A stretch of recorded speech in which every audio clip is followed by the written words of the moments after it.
Jadi saya pikir begini ya. Soal agama dalam Al-Quran itu kan disebutkan begini. Ketika orang tua itu mengajak kamu untuk ingkar kepada Allah, maka kamu tidak boleh taat. Maka ada istilah taat, ada istilah hormat.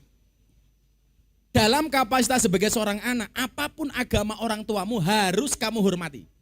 Gak boleh kamu gak hormat sama orang tuamu. Walaupun kamu beda agama dengan dia. Tapi soal taat, kita boleh beda. Kalau kemudian dia memerintahkanmu untuk kembali ke agama lama, sementara kamu yakin dengan agamamu hari ini, kamu gak boleh taat dengan orang tuamu. Tapi walaupun tidak taat, harus hormat. Lah persoalannya kemudian adalah kita itu ngebiah-uyah tidak bisa membedakan mana hormat, mana taat. Sama sebenarnya hubungan suami istri. Suami sama istri itu ada hormat, ada taat. Al-hurmatu khairum minat ta'ah. Hormat itu harus lebih didahulukan daripada taat. Saya kemarin menegur si Atta Halilintar gara-gara dia bilang apa? Suara suami, suara Tuhan. Nanti dulu suami yang seperti apa? Ya enggak? Kalau suaminya enggak bertanggung jawab, masa dia seperti Tuhan? Ya cangkemmu, ya ora kok. Loh. Imam sholat saja boleh ditegur, imam rumah tangga juga boleh ditegur dong. Iya kan? Jangan kemudian ketika suami sewenang-wenang sama istri dia mengatakan suara suami suara Tuhan. Nanti dulu. Hormati suamimu siapapun dia. Ya. Tapi jangan pernah taati ketika perintahnya mengandung kemaksiatan. Demikian juga dengan orang tua. Kalau kemudian perintahnya, oh ya kamu kembali seperti saya, sorry. Saya tetap hormat sama bapak, tetapi saya tidak akan taat kepada bapak. Sama halnya kemarin ketika rame-ramenya soal Habib, saya diwawancarai sama beberapa TV, saya ditanya, bagaimana Gus Miftah memperlakukan Habib? Lihat sosoknya dan lihat perilakunya. Sosok Habibnya wajib dihormati, tapi perilakunya tidak harus diikuti. Cara yang paling gampang begini, ada 4 imam di dalam fikih yang paling terkenal. Imam sih banyak, yang terkenal 4. Imam Syafi'i, Maliki, Hanafi, Hambali. Kalau di Indonesia satu lagi, Imam Samudra. Di dalam beribadah, saya menggunakan pendapatnya Imam Syafi'i. Tapi bukan berarti saya membenci Maliki. Bukan berarti saya membenci Hanafi. Saya menghormati dia, walaupun saya menggunakan pendapatnya Syafi'i. Contoh dalam masalah tahiyat. Soal tahiyat Mbak Dian, dalam fikih itu ada 4 cara. Yang pertama Syafi'i, asyhadu alla ilaha illallah. Sampai selesai fil alamina innaka hamidum majid, dia baru turun. Kalau Imam Hanafi, asyhadu alla ilaha illallah. La nafi Allah isbat. Sekali tok. Allah. Kalau Imam Hambali, setiap ketemu kalimat Allah, tangannya gerak. At-tahiyatul mubarakatuh, salawatu thayyibatulillah, assalamualaikum ayyuhan nabi wa rahmatullah, assalamualaikum ibadillah, asyhadu alla ilaha illallah, terus. Twing, twing, twing, twing.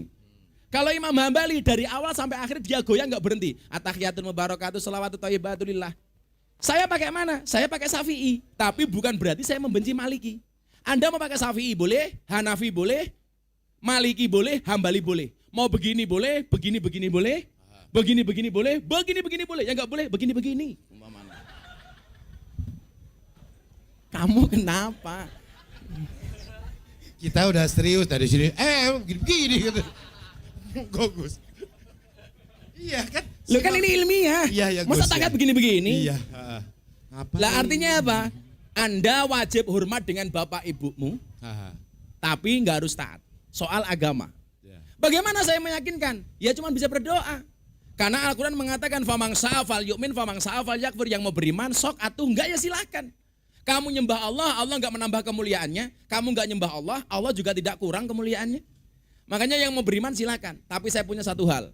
Jangan pernah menghina sesembahan orang lain kalau kamu tidak mengendaki orang lain menghina sesembahanmu. Wala tasubbul ladina yad'una min dunillah. Enggak boleh. Maka Rasulullah mengatakan apa? Mau enggak ada orang menghina bapakmu? Loh, emangnya ada?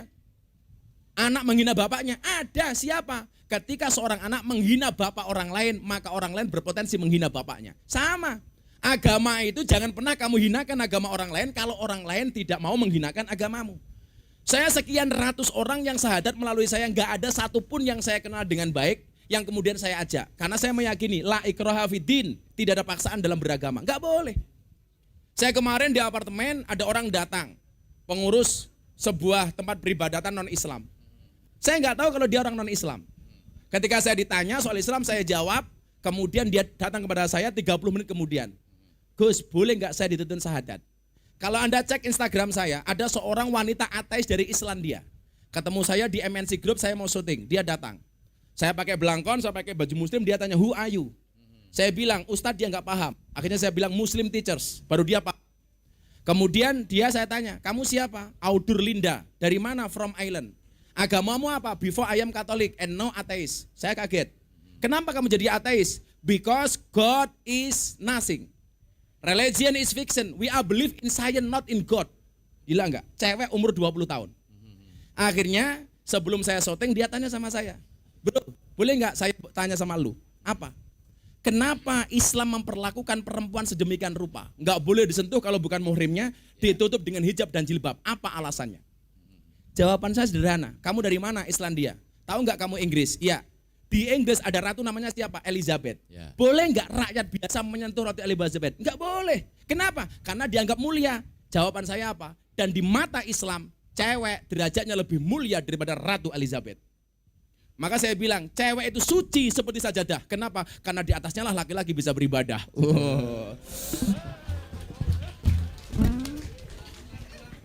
Ulang-ulang matamu, ulang. Tidak ada fotokopi. Angel. Akhirnya dia apa? Bro, I will to be a Muslim. Dan sekarang dia berjilbab, melaksanakan sholat 5 waktu, dan sudah bisa baca Quran dalam waktu 4 bulan. Namanya Audur Linda, from Iceland. Dan itulah hidayah. Hidayah. Dan yang paling saya membuat merinding adalah saya jadi bintang tamu di Kick Andy. Oke. Bersama seorang pendeta perempuan. Beliau merupakan rohaniawan di Nusa Kambangan. Bro, boleh nggak share nomornya? Untuk apa, Bu? Saya mau curhat. Dia bilang, saya sudah memurtadkan orang Islam 80 orang. Kalau ada orang mati ditembak di Nusa Kambangan, saya yang membimbing. Saya tuh kalau ngomong tembak, saya jadi ingat orang cinta. Orang jatuh cinta itu seperti hukuman mati. Loh, kok bisa? Kalau nggak ditembak, ya digantung.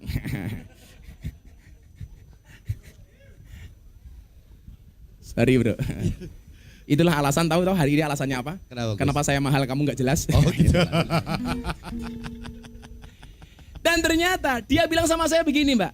Kalau Gus Miftah bisa menjawab pertanyaan saya satu hal, saya masuk Islam. Kaget saya. Pendeta usia 52 tahun dan dia merupakan lulusan teologi dari Amerika, S2, S3. Loh Bu, jangan. Bagi saya agama itu tidak untuk diperdebatkan tapi untuk diamalkan. Ya, benar. Begitu dia tanya, ternyata hidayah. Makanya kamu nggak perlu meyakinkan, doakan saja. Doanya diterima apa enggak, Gus? Ya, urusan Allah. Ketika Nabi Muhammad tidak berhasil mengislamkan pamannya, dia menangis bersedih, Allah datang. Ya Muhammad, innaka lang tahdi man ahbabta walakinallahu yahdi may yasha. Muhammad, sesungguhnya kamu tidak bisa memberikan hidayah kepada orang yang kamu cintai. Kenapa? Karena hidayah itu adalah hak prerogatifku. Kamu nggak perlu meyakinkan, doakan saja gitu. Hari ini saya belum berjilbab, Gus. Proses. Saya masih nggak enak berjilbab, ya gitu aja nggak apa-apa kok Mbak. Saya juga nyaman kok lihatnya. Lah saya mau ngomong apa? Iya. Gitu ya Bro ya, nggak usah di nganu. Terima kasih Mbak Dian. Oke, Mbak Dian next, Mas Linis. Ya. Siapakah? Oh ini depan nih. Itu apa? Depan di sini. Oh depan dulu. Ini STNK. Kok STNK Gus? Setengah tuan yang kenceng.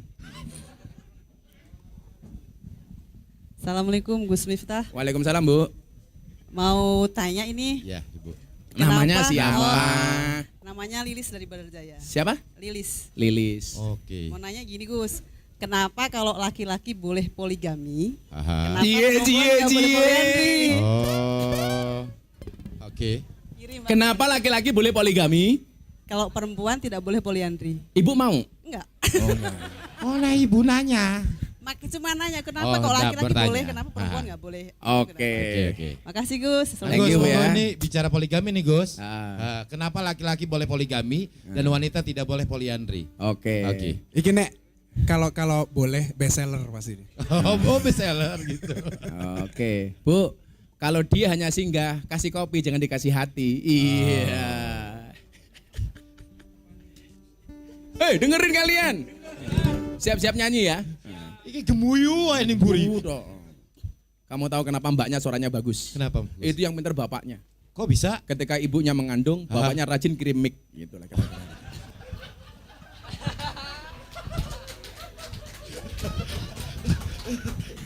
Mic. Iya. Oke. Oke, balik ke topik Gus. Balik ke topik. Ya Allah. Inilah cewek selalu saja nyari kesalahannya cowok. Aha. Beneran. Karena cowok di mata cewek itu nggak pernah bener. Seperti gula di dalam kopi. Ya. Kopi tanpa gula rasanya pahit. Yang disalahkan siapa? Gulanya, bro. Bikin kopi nggak ada gula. Tapi begitu dikasih gula rasanya kemanisan. Yang disalahkan siapa? Gulanya. Gulanya, bukan kopinya. Bikin kopi kemanisan. Itulah cowok di mata cewek. Ada rasanya namun tidak pernah diperhatikan keberadaannya. Tuh, catat gitu ya. Dan yang perlu kamu ingat, Aha. cewek itu kekurangannya satu. Apa tuh? Terlalu banyak mengingat. Hah? Dan cowok kekurangannya juga cuma satu. Terlalu cepat melupakan. Ah. Maka cowok jangan pernah punya salah dengan cewek. Aha. Karena cewek itu ahli sejarah. Ya. Sekali kamu punya kesalahan, 10 tahun istrimu masih ingat. Itulah cewek. Jangan. Ya beneran cewek dilawan. Wah, enggak ada bener, bro. Ya Mi, nanti pulang. Jadi di HP-nya dia ini, HP-nya dipegang sama istrinya. Oke. Ternyata begitu dibuka ada tulisannya nomor kontak namanya security. Kan istrinya penasaran. Begitu di call ternyata nomor istrinya.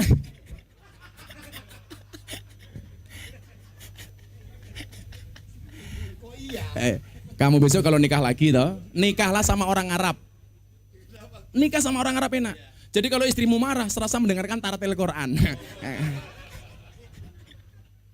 Maka coba kamu jawab, Shadaqallahul adzim. Untung istri nggak dibawa. Lanjut Gus. Santai aja, bro. Poligami ya. Kok kamu takut banget sama istri sih? Hah? Kok takut banget sama istri? Saya bukan takut, Kenapa? tapi menghargai dan menghormati. Wow, hargailah wanita, betul? Benar. Berapapun harganya. Kebablasan, sorry. Bu Lilis, kenapa cowok boleh poligami, cewek nggak boleh poliandri? Ya. Saya kasih logika yang paling sederhana. Ibu, ini ada 4 gelas. 1, 2, 3, 4. Nah, sendoknya 1. Sendok dari sini masuk ke gelas kedua. Gelas kedua masuk ke gelas ketiga. Gelas ketiga masuk ke gelas keempat. Begitu 4 gelas ini semuanya hamil. Ada kasus nggak? Nggak ada. Kenapa? Karena yang tahu yang menghamili 1 sendok. Ini yang mengambil sini, mengambil sini, mengambil sini, mengambil sini. Clear? Ya. Jadi anaknya ini juga dari sini, anaknya kedua juga dari sini, demikian juga yang keempat. Sekarang pertanyaannya kasusnya saya balik. 1 gelas 4 sendok. Kalau kemudian gelas ini kotor atau menjadi anak, punya anak. Pertanyaan saya, ini anak dari sendok yang mana? Mudar kowe. Ayo kowe arep ngapa kowe? Bapaknya sapa itu? Ya. Dan ini adalah tradisi orang jahiliyah. Orang jahiliyah itu kalau nyari mantu untuk anaknya, kalau rumah ada anak ceweknya dikasih bendera tinggi. Lah cowok-cowok yang suka dengan cewek itu datang untuk melamar dan menikmatinya. Icip-icip calon temanten putri. Oke. Nah, caranya gimana? Dipanggil satu-satu. Ayo nomor 1, Gus Miftah. Wah, mangkat set itu loh. Nomor 2, MC. Wah. Terakhir, Iwan. Lah pertanyaannya siapa yang dipilih jadi mantu? Sampai dia hamil. Begitu hamil, anaknya lahir, dilihat mirip siapa? Wow. Gak ada mirip ternyata. Kalau kemudian wajahnya cakep, oh ini jelas anaknya Gus Miftah. Wah. Nih ujungnya gak enak nih pasti nih. Beneran, yakin gue. Kalau udah.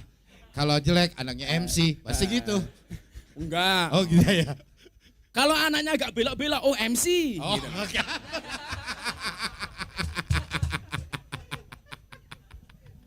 Iya. Yang menjadi persoalan, kalau wajahnya mirip saya, kakinya mirip dia, anaknya siapa? Ayo. Maka itulah alasan sederhana kenapa Islam boleh poligami, nggak boleh poliandri. Minimal soal keturunan akan bermasalah. Oke. 1 gelas dimasuki sama 4 sendok, pasti masalah dibandingkan 1 sendok masuk 4 gelas. Langsung dia telepon, Mas aku nggak jadi poliandri. Aku nggak jadi poliandri, Mas silakan poligami. Bukan ya.